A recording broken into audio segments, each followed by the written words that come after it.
नमस्कार, आप देख रहे हैं इंडिया वॉइस। मैं हूं आपके साथ रिया डंगवाल। देवभूमि समाचार में आपका स्वागत है। बुलेटिन की शुरुआत करेंगे देवभूमि की खबरों के साथ। उत्तराखंड के मुख्यमंत्री पुष्कर सिंह धामी ने अपने ट्विटर हैंडल एक्स पर पोस्ट किया कि प्रधानमंत्री नरेंद्र मोदी के कुशल नेतृत्व में भारतीय जनता पार्टी की सरकार ने उत्तराखंड के विकास को नए पंख देने का काम किया है। प्रधानमंत्री की दृढ़ इच्छा शक्ति से ही पहाड़ों में रेल का स्वप्न धरातल पर उतर रहा है। डबल इंजन की सरकार की विकास नीतियों के चलते ही आज उत्तराखंड हर क्षेत्र में अपनी नई पहचान बनाने में सफल हो रहा है।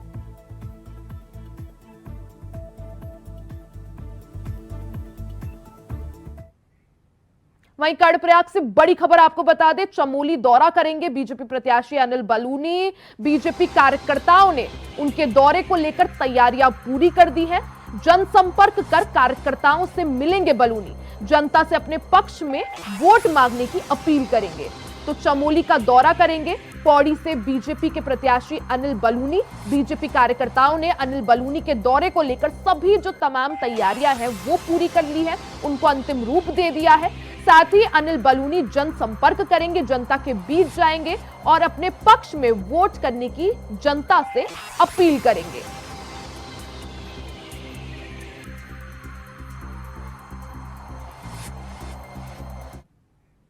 वहीं देहरादून से बड़ी खबर आपको बता दें, उत्तराखंड में आज से नामांकन जो है वो शुरू हो जाएगा। बता दें कि चुनाव आयोग की तरफ से 20 मार्च जो है वो तारीख निर्धारित की गई थी नामांकन शुरू करने के लिए। 5 सीटों के लिए चुनाव का काउंटडाउन जो है वो शुरू हो गया है। साथ ही 27 मार्च नामांकन पत्र दाखिल करने की आखिरी तारीख है। तो उत्तराखंड में आज से नामांकन जो है वो शुरू हो जाएगा। 5 सीटों के लिए चुनाव का काउंटडाउन इसी के साथ शुरू हो गया है। यानी आज से जो भी कैंडिडेट्स हैं, जो भी प्रत्याशी हैं, जो भी उम्मीदवार हैं, वो आज से अपना नामांकन कर सकते हैं। हालांकि आपको बता दें कि भारतीय जनता पार्टी पहले ही एक कार्यक्रम निर्धारित कर चुकी है। बीजेपी पहले ही कह चुकी है कि 22 मार्च से वो अपना नामांकन शुरू करेंगे। इसी दौरान 27 मार्च तक नामांकन पत्र दाखिल करने की आखिरी तारीख है। तो आज से नामांकन की प्रक्रिया जो है वो शुरू हो गई है। आज यानी 20 मार्च से सभी जगह नामांकन की प्रक्रिया शुरू हो चुकी है। हालांकि उत्तराखंड की अगर बात करी जाए तो 5 लोकसभा सीटें हैं। बीजेपी 5 सीटों पर अपने उम्मीदवारों की घोषणा कर चुकी है। हालांकि बीजेपी ने निर्धारित कर लिया है अपने नामांकन का कार्यक्रम और पहले ही बता दिया है कि 22 मार्च से वो लोग अपनी नामांकन प्रक्रिया शुरू करेंगे। हर नामांकन के वक्त मुख्यमंत्री पुष्कर सिंह धामी मौजूद रहेंगे। खबर पर ज्यादा जानकारी के लिए हमारे साथ तुषार गुप्ता देहरादून से लाइव जुड़ गए हैं। तुषार, जिस तरह से आज से नामांकन की प्रक्रिया जो है वो शुरू हो जाएगी, हालांकि भारतीय जनता पार्टी की बात की जाए तो पहले ही अनाउंस कर चुके हैं कि 22 मार्च से वो लोग नामांकन शुरू करेंगे, क्या जानकारी? देखिए, मैं देहरादून के डीएम कार्यालय में मौजूद हूँ और आप यहाँ की व्यवस्थाओं को सीधी तौर पर देख सकते हैं तस्वीरों के माध्यम से। पूरी तरह से यहाँ पर बैरिकेडिंग लगाई गई है, अत्यधिक पुलिस फोर्स यहाँ पर लगाई गई है। जो पूरे नामांकन के जो रूल्स हैं उनको रूल्स को रेगुलेट कराने के लिए यहाँ पर तैनात किए गए हैं। करीब सैकड़ों की संख्या में पुलिस फोर्स यहाँ पर है। और अगर मैं बात करूँ तो यहाँ पर जो टिहरी लोकसभा है उसके जो प्रत्याशी होंगे वो यहाँ पर आके नामांकन करेंगे। उत्तराखंड में मैं बात करूं तो 5 लोकसभा सीटें हैं। अल्मोड़ा से शुरुआत करेगी भारतीय जनता पार्टी, क्योंकि भारतीय जनता पार्टी ने अपना नामांकन का जो लिस्ट है वो निकाल दिया है कि कब कब वो जो उनके प्रत्याशी हैं वो नामांकन करेंगे। 22 मार्च को अल्मोड़ा सीट से जो अजय टम्टा है वो अब अजय टम्टा जो अल्मोड़ा सीट से प्रत्याशी हैं वो अल्मोड़ा जो मुख्यालय है वहाँ पर अब अपना नामांकन भरेंगे। वहीं अगर मैं बात करूँ उसी दिन हरिद्वार सीट से जो त्रिवेंद्र सिंह रावत है वो ऑनलाइन नामांकन भरेंगे और 23 तारीख को वो मुख्यालय जाकर जो उनके समर्थक है उनकी मांग पर वहाँ पर जाएंगे। तो कहीं ना कहीं जो लोग हैं, जो प्रत्याशी हैं, अभी से तैयारियों में लग चुके हैं। टिहरी लोकसभा सीट की मैं बात करूं तो यहाँ पर भाजपा प्रत्याशी का जो नामांकन की तिथि है वो 26 मार्च की रखी गई है। और उत्तराखंड में मैं बात करूं तो उत्तराखंड में 5 सीटों पर 20 तारीख से लेकर 27 मार्च तक जो नामांकन प्रक्रिया है वो चलेगी। 28 मार्च को जो नामांकन पत्र की जो जाँच है वो समाप्त होगी और 30 मार्च तक जो प्रत्याशी हैं अपने नाम वापसी ले सकते हैं। तो ऐसे में भारी पुलिस फोर्स यहाँ पर लगाई गई है। जो निर्दलीय है या फिर जो चुनाव निर्दलीय लड़ रहे हैं वो यहाँ पर पहुंचे हैं। एक माना जा रहा है कि एक व्यक्ति ने अभी चुनाव जो नामांकन है वो भर दिया है जो निर्दलीय से। तो कहीं ना कहीं जो मुख्य पार्टी है जिसमें भाजपा और कांग्रेस, उन्होंने अभी फिलहाल नामांकन नहीं भरा है पहले दिन, लेकिन जो सुरक्षा व्यवस्था है वो यहाँ पर पुख्ता रखी गई है। 27 मार्च तक जो नामांकन पत्र है लोग यहाँ पर जमा कर सकते हैं। जी तुषार, साथ ही पहले फेज की जो वोटिंग होनी है वो 19 अप्रैल को होनी है। ऐसे में उत्तराखंड की जो 5 लोकसभा सीटें हैं, 5 के लिए वोटिंग 19 अप्रैल को ही होंगी। काफी जो है कम समय बचा है। ऐसे में अगर हलचल की बात करी जाए, कैसी हलचल देखने को मिल रही है?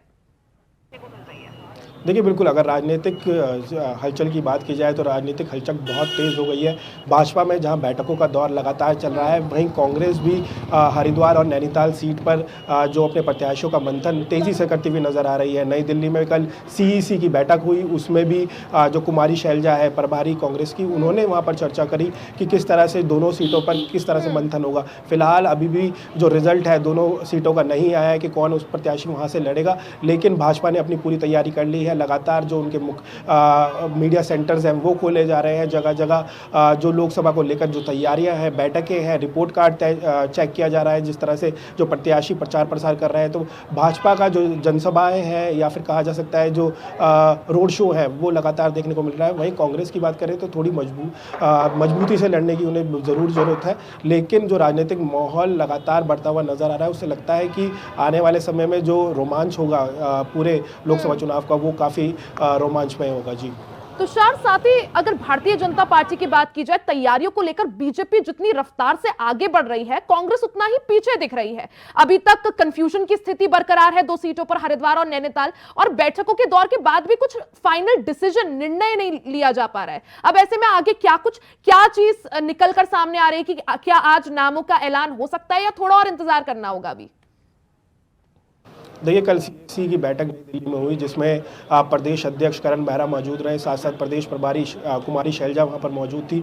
तमाम जो बड़े नेता थे, पूर्व मुख्यमंत्री हरीश रावत वहां पर मौजूद थे, जो माना जा रहा है कि हरिद्वार से लोकसभा सीट से लड़ सकते हैं। वहीं नैनीताल के जो सीट की बात की जा रही थी तो शशपाल यारे भी वहाँ पर मौजूद थे, जो नेता प्रतिपक्ष है। तो ऐसे में ये माना जा रहा है कि 2 बड़े नेता वहाँ से लड़ सकते हैं, लेकिन फिलहाल जो मंथन है वो चलता हुआ नजर आ रहा है। हरिद्वार अभी भी अटका हुआ नजर आ रहा है, क्योंकि ये माना जा रहा है कि जो हरीश रावत के बेटे हैं वीरेंद्र रावत, वो भी वहां से लड़ सकते हैं। ये अटकलें चल रही है। साथ साथ निर्दलीय विधायक जो कानपुर के हैं उमेश कुमार, वो भी लगातार कांग्रेस में अपनी हलचल बनाए हुए लग रहे हैं। ये माना जा रहा है कि उमेश कुमार भी कांग्रेस से टिकट पा सकते हैं। तो ऐसे में मंथन की बहुत ज़रूरत हो रही है कांग्रेस को। लंबा मंथन चल रहा है। भाजपा का ये कहना है कि जिस तरह से कांग्रेस को प्रत्याशी नहीं मिल रहा है, क्योंकि जो कांग्रेस के बड़े वरिष्ठ नेता हैं वो भाजपा ज्वाइन कर चुके हैं, तो ऐसे में कांग्रेस की मुश्किलें लगातार बढ़ती हुई नजर आ रही है। वहीं भाजपा की बात करूं तो भाजपा कॉन्फिडेंट नजर आ रही है। भाजपा ने जो 75% से अधिक जो वोट का लक्ष्य रखा है, 5 लाख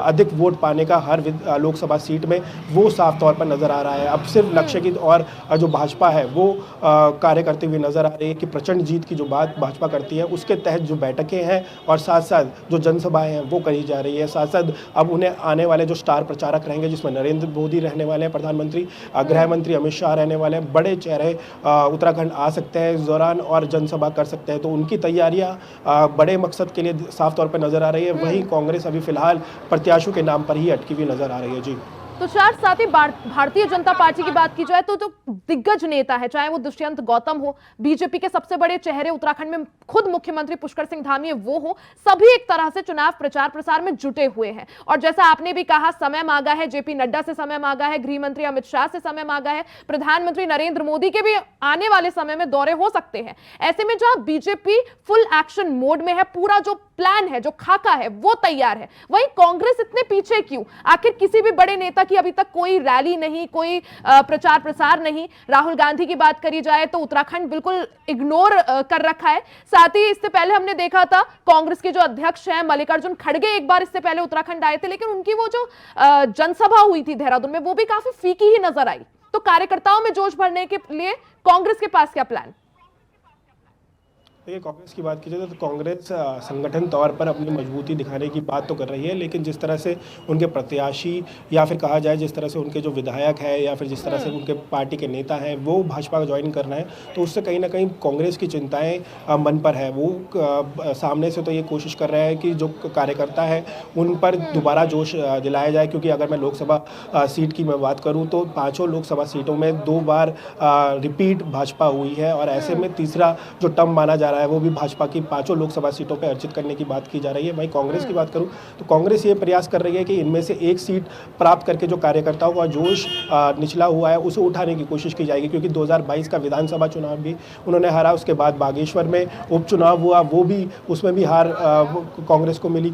तो ऐसे में कार्यकर्ताओं का जो जोश है, साथ साथ जिस तरह से नेता भाजपा ज्वाइन कर रहे हैं उनको दोबारा से लाने की बहुत ज़्यादा ज़रूरत है। ऐसे में वरिष्ठ नेता जो जैसे प्रियंका गांधी या सोनिया गांधी या फिर मल्लिकार्जुन खड़गे का दोबारा यहाँ पर आना की बहुत ज़रूरत है, और साथ साथ जो कार्यकर्ताओं में जोश खो चुका है उसे दोबारा जगाने की कोशिश की जाएगी। तो ऐसे में माना जा रहा है कि राहुल गांधी या प्रियंका गांधी में से कोई बड़ा वरिष्ठ नेता यहाँ पर आ सकता है जो दोबारा कार्यकर्ताओं के अंदर जोश भरेगा, और दोबारा जो कांग्रेस है फिर दोबारा खड़ी होकर जो चुनाव है लोकसभा का वो मजबूती से लड़ती हुई नजर आएगी। फिलहाल ये रोड मैप लग रहा है कांग्रेस का। भाजपा का जो क्योंकि भाजपा की अगर मैं बात करूँ तो भाजपा जब चुनाव होते हैं या नहीं होते तो उससे पहले भी तैयारियां शुरू हो जाती है। तो भाजपा ने पहले से ही गोल सेट कर रखा है, 5 लोकसभा सीटों पर उनका कमल खिलेगा, ये दावा भाजपा कर रही है। तो ऐसे में देखना होगा कि कितना टक्कर का मुकाबला होता है 5 लोकसभा सीटों पे। फिलहाल कांग्रेस अभी थोड़ी कमजोर नजर आ रही है 5 लोकसभा सीटों पे। बिल्कुल तुषार, तो जिस तरह से आज से नामांकन की प्रक्रिया शुरू हो चुकी है, हालांकि भारतीय जनता पार्टी 22 से अपना कार्यक्रम शुरू करेगी,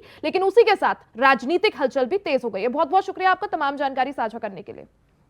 वहीं उत्तराखंड के मुख्य निर्वाचन अधिकारी डॉक्टर BVRC पुरुषोत्तम कहते हैं ये अच्छी बात है कि चुनाव और त्योहारी सीजन एक साथ चल रहे हैं।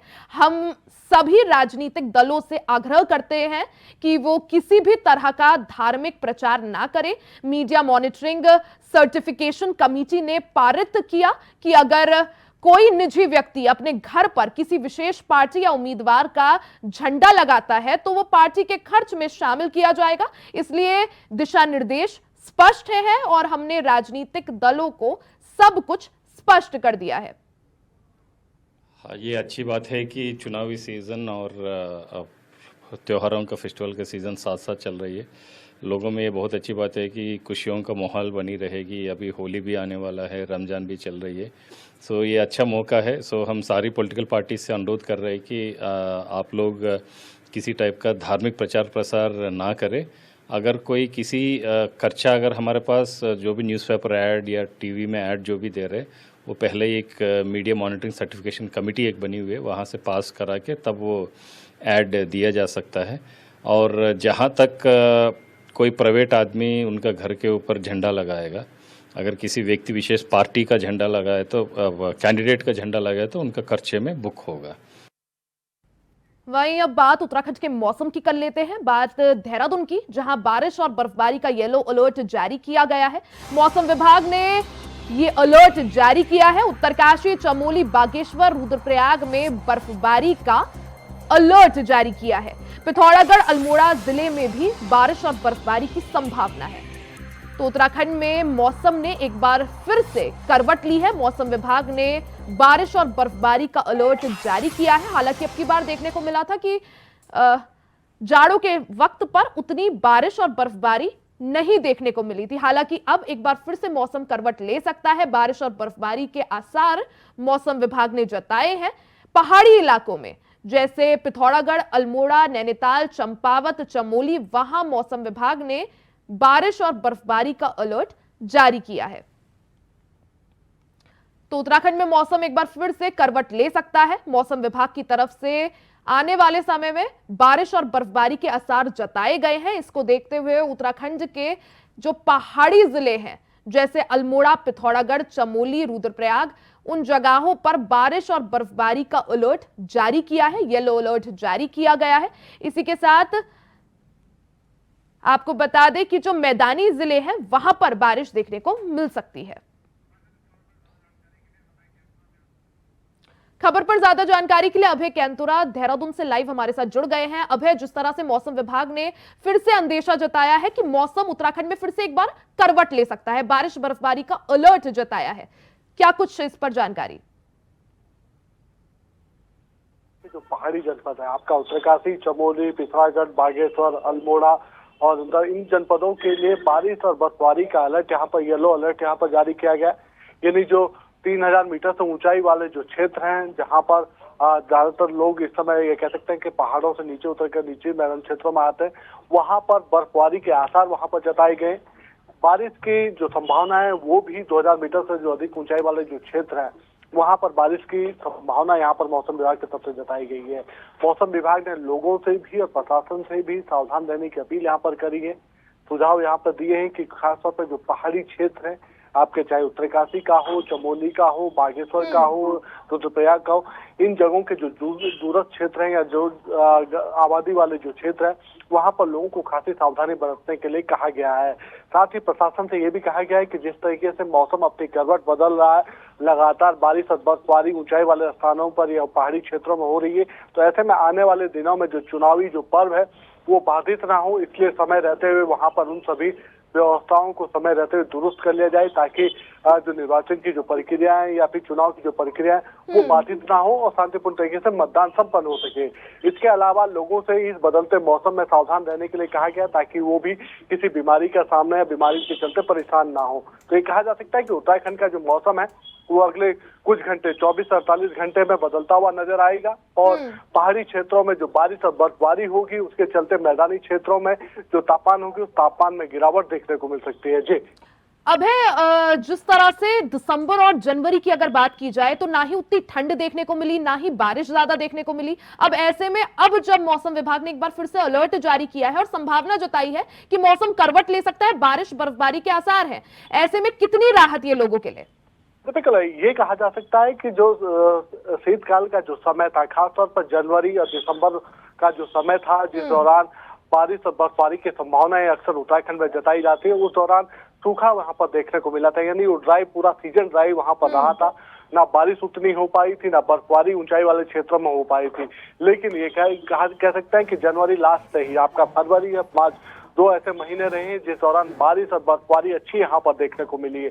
तो ये कह सकते हैं कि जो फसलें हैं, फसलों के लिए भी अच्छी बारिश यहाँ पर कही जा सकती है। ऊंचाई वाले क्षेत्रों में जो बर्फबारी हुई है वो खासतौर पर जो उद्यान से जुड़े हुए या जो फल उद्योग से जुड़े हुए जो किसान हैं उनके लिए बड़ी राहत की खबर कही जा सकती है कि इस दौरान सेब या जो दूसरी जो फसलें होती है उनके लिए सही सीजन उस समय कहा जा सकता है, ताकि उसकी पैदावार अच्छी हो सके। तो ये कह सकते हैं कि जो कमी दिसंबर और जनवरी माह में देखने को मिली थी वो कमी अब जाकर पूरी हो रही है और आने वाले दिनों में कुछ और संभावनाएं भी मौसम विभाग ने जताई है कि जो विक्षोभ है उस विक्षोभ के चलते होने के चलते उत्तराखंड में अभी कुछ और मौसम इसी प्रकार से बदलता हुआ नजर आएगा। जी बिल्कुल अभय, जैसे हम अभी ड्राई सीजन की बात कर रहे थे, अब की बार उत्तराखंड में काफी ज्यादा ड्राई सीजन देखने को मिला। आमतौर पर ठंड के महीनों में उतनी वन अग्नि की घटनाएं सामने नहीं आती है, लेकिन इस साल चीज ये भी देखने वाली थी कि ठंडों में भी वन अग्नि की घटनाएं सामने आ रही थी। अब ऐसे में बारिश का होना, मौसम विभाग की तरफ से अलर्ट जारी करना कि संभावना है बारिश हो, तो वन अग्नि के लिए कितना ज्यादा ये चीज जो है राहत भरी?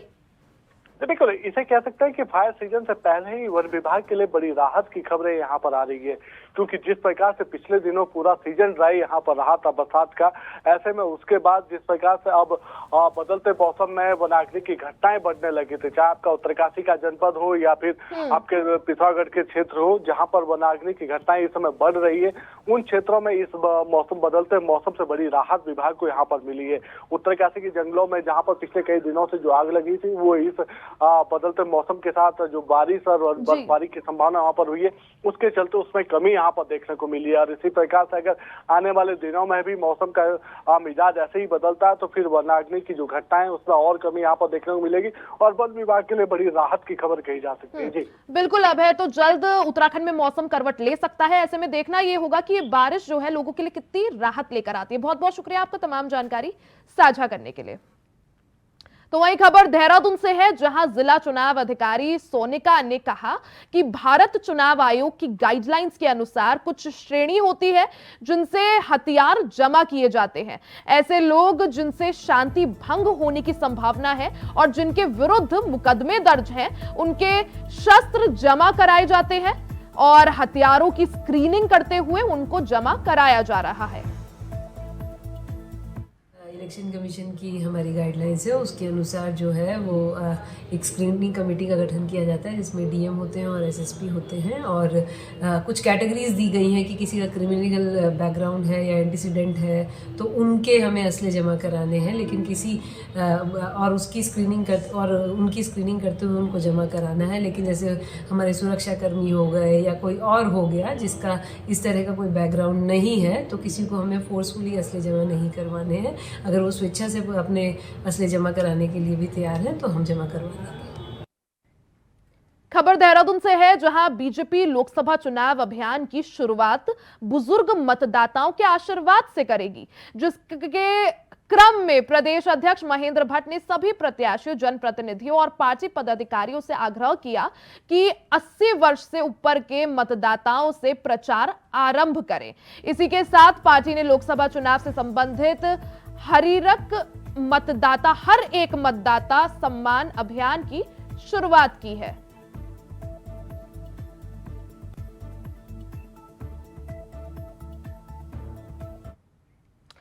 खबर हरिद्वार से है, जहां आगामी लोकसभा चुनाव के मद्देनजर कोतवाली, रानीपुर पुलिस और पैरामिलिट्रिक फोर्स की संयुक्त टीम ने कई क्षेत्रों में फ्लैग मार्च निकाला।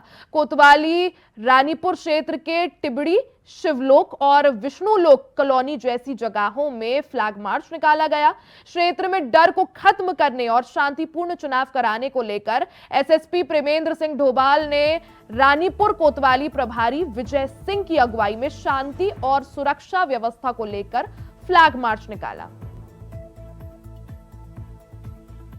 कंपनियां मौजूद हैं जो अलग अलग सर्कल में लगातार फ्लैग मार्च कर रही हैं। उनका पर डे का एक ड्यूटी चार्ट हमारे द्वारा यहाँ से निर्गत किया जाता है, जिसमें फ्लैग मार्च और जो चेकिंग्स हैं उसको हम लोग लगातार मॉनिटर कर रहे हैं। आगामी एक हफ्ते में और कंपनी यहाँ पर सीपीएमएफ की आएंगी जिसमें ये जो फ्लैग मार्च की जो हम लोग गतिविधियाँ कर रहे हैं इसमें और गहनता आएगी और सघन तरीके से हम लोग फ्लैग मार्च करेंगे। खबर रुद्रप्रयाग से है, जहां बोलेरो खाई में गिरने से 2 लोगों की मौत हो गई, जिसके बाद आपदा कंट्रोल रूम रुद्रप्रयाग ने एसडीआरएफ टीम को सूचित किया। सूचना पर पहुंचे एसडीआरएफ टीम निरीक्षक ने घटनास्थल में मोर्चा संभाला। दोनों लोगों की मौके पर ही मौत हो गई थी। इस दौरान एसडीआरएफ टीम ने देर रात तक कड़ी मशक्कत करते हुए वाहन को काटकर 2 लोगों के शव को निकालकर मुख्य मार्ग तक लाया गया, जिसके बाद जिला पुलिस के सुपुर्द कर दिया गया।